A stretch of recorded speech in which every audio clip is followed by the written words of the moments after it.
ಈ ಬಾರಿಯ ಚುನಾವಣೆಯಲ್ಲಿ ಧರ್ಮ ಅಧರ್ಮದ ಮಧ್ಯೆ, ಸತ್ಯ ಅಸತ್ಯದ ಮಧ್ಯೆ, ನ್ಯಾಯ ಅನ್ಯಾಯದ ಮಧ್ಯೆ ಒಂದು ದೊಡ್ಡ ಧರ್ಮಯುದ್ಧ ನಡೆಯಲಿದೆ. ಸಮಾಜದಲ್ಲಿ ಭಯವನ್ನು ನಿರ್ಮಿಸಿ ಜನರನ್ನು ಭಯಭೀತರಾಗಿಸಿರುವ ಕಾಂಗ್ರೆಸ್ ಶಾಸಕ ಅಭಯ್ ಚಂದ್ರ ಜೈನ್ ಮತಕ್ಕಾಗಿ ಭಯೋತ್ಪಾದಕರನ್ನು ಸೃಷ್ಟಿಸುತ್ತಿದ್ದಾರೆ ಎಂದು ಬಿಜೆಪಿ ಒಬಿಸಿ ಮೋರ್ಚಾದ ದಕ್ಷಿಣ ಕನ್ನಡ ಜಿಲ್ಲಾ ಪ್ರಧಾನ ಕಾರ್ಯದರ್ಶಿ ಕೃಷ್ಣಪ್ಪ ಪೂಜಾರಿ ಆರೋಪಿಸಿದ್ದಾರೆ. ಅವರು ಮೂಡುಬಿದಿರೆ ಪ್ರೆಸ್ ಕ್ಲಬ್ನಲ್ಲಿ ನಡೆಸಿದ ಸುದ್ದಿಗೋಷ್ಠಿಯಲ್ಲಿ ಈ ಬಗ್ಗೆ ಮಾತನಾಡಿದರು. ಮೂಡುಬಿದಿರೆಯಲ್ಲಿ ಯಾವುದೇ ಅಭಿವೃದ್ಧಿ ಕಾರ್ಯಗಳಿಗೆ ಗಮನ ಕೊಡದ ಶಾಸಕ ಅಭಯ್ ಚಂದ್ರ ಜೈನ್ ಅವರು ಹಿಂದುಳಿದ ವರ್ಗಗಳ ಬಗ್ಗೆ ನಯಾ ಪೈಸೆಯ ಏಳಿಗೆಯನ್ನು ಮಾಡಿಲ್ಲ. ಪ್ರಶಾಂತ್ ಪೂಜಾರಿ ಕೊಲೆ ನಡೆದಾಗ ಅವರ ಮನೆಗೆ ಆ ಸಂದರ್ಭವೂ ತೆರಳಿಲ್ಲ, ಮತ್ತೆಯೂ ಹೋಗಿಲ್ಲ ಎಂದ ಅವರು ಕಾಂಗ್ರೆಸ್ ಗೆದ್ದರೆ ಜಿಲ್ಲೆ ಜಿಹಾದಿಗಳ ಕೈಗೆ ಹೋಗುತ್ತದೆ ಎಂದು ಎಚ್ಚರಿಸಿದರು.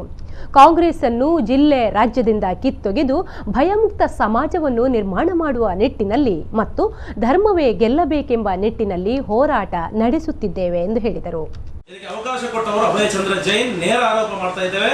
ಈ ಕ್ಷೇತ್ರದ ಶಾಸಕರಾದ ಅಭಯ್ ಚಂದ್ರ ಜೈನ್ ಯಾಕೆ ಈ ಬೆಂಬಲವನ್ನ ಭಯೋತ್ಪಾದನೆ ಕೊಡ್ತಾರೆ ಅಂತ ಹೇಳಿದ್ರೆ, ಮತಕ್ಕೋಸ್ಕರ, ಚುನಾವಣೆಯಲ್ಲಿ ಅವರ ಮತವನ್ನು ಗಟ್ಟಿ ಮಾಡಿಸಲಿಕ್ಕೋಸ್ಕರ ಭಯೋತ್ಪಾದಕರ ತಂಡವನ್ನ ಈ ಭಾಗಕ್ಕೆ ತಂದು, ಅದು ಕೂಡ ಮುಸಲ್ಮಾನ ಗೂಂಡಾಗಳ, ಉಗ್ರವಾದಿ ಜಿಹಾದಿಗಳ ತಂಡವನ್ನ ಈ ಭಾಗಕ್ಕೆ ತಂದು ಮತದಾರರಲ್ಲಿ ಭಯವನ್ನು ಹುಟ್ಟಿಸಿ ಮತ ತಗೊಳ್ಳುವಂಥ ಒಂದು ಕೆಲಸವನ್ನ ಇವತ್ತು ಅಭಯ್ ಚಂದ್ರ, ಇಲ್ಲಿಯ ಹಿಂದುಳಿದ ವರ್ಗವಾಗಲಿ, ಇಲ್ಲಿಯ ಹಿಂದೂಗಳಾಗಲಿ ಅವರ ಬಗ್ಗೆ ಒಂದು ನಯಾ ಪೈಸೆಯ ಗಮನ ಕೂಡ ಕೊಡುವುದಿಲ್ಲ ಅನ್ನೋದಕ್ಕೆ ಒಂದೇ ಉದಾಹರಣೆ.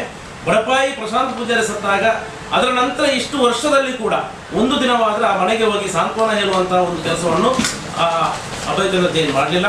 ಅದಕ್ಕೋಸ್ಕರ ನಾವು ಈ ಸಲ ಧರ್ಮ ಅಧರ್ಮದ ಮಧ್ಯೆ ಒಂದು ದೊಡ್ಡ ಧರ್ಮ ಯುದ್ಧವನ್ನು ಸಾರಿದ್ದೇವೆ.